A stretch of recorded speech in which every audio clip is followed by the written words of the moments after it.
సంవత్సరంలో లిటిల్స్ కట్టేదానికి శాంక్షన్ అయింది. అందువల్ల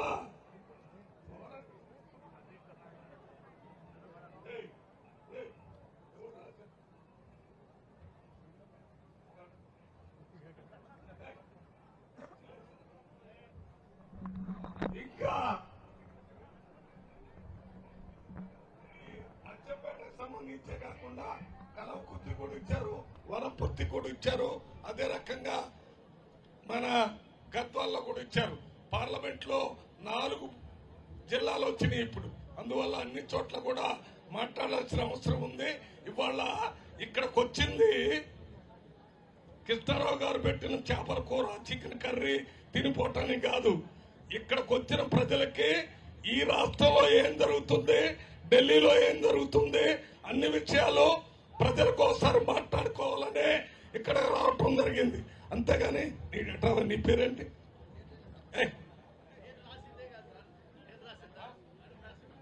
దండు నరసింహ గారని పెద్ద నాయకులు, ఈయన ఒక కాగితం రాసుకొని వచ్చి ఆపు చేయండి అని అంటాడు.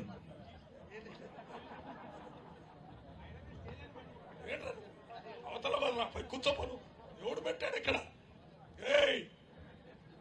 కృష్ణారావు గారు కొద్దిగా ఇటువంటి ప్యాచ్ నా దగ్గర పంపుకున్న చూడు, ఆడెవడాడు తప్పది. తప్పున్నారా? నేను మాట్లాడేది మీ గురించి, ప్రజల గురించి. నేను ఒకటి రాసుకొని వచ్చి దాంట్లో మాట్లాడకూడదంటే ఇక్కడ ఎందుకు వస్తున్నాం మేము? ఇవాళ ఢిల్లీలో Rahul Gandhi, Mallikarjuna Kharge chief minister programme ఉంది. ఆ ప్రోగ్రామ్ కి నేను కన్వీనర్, నన్ను అక్కడ ఉండమని చెప్తే లేదు, ఇక్కడ కొల్లాపూర్ లో జూపల్లి కృష్ణారావు ఉప ముఖ్యమంత్రి గారు వచ్చారు అని అది కొట్టొచ్చి ఇక్కడ చెప్పడానికి వచ్చాను. ఒక్క మాట కూడా సొల్లు మాట్లాడకుండా ప్రజలకు సంబంధించి చెప్తుంటే దండు నరసింహ గారు వచ్చి నాకు వచ్చి సలహా చెప్పే కార్యక్రమం చేస్తే మేము ఏం చేయడానికి ఇక్కడ? తప్పు ఇది కాదు. దీని మీద మీరందరూ కూడా ఈ అభివృద్ధిలో భాగస్వామ్యం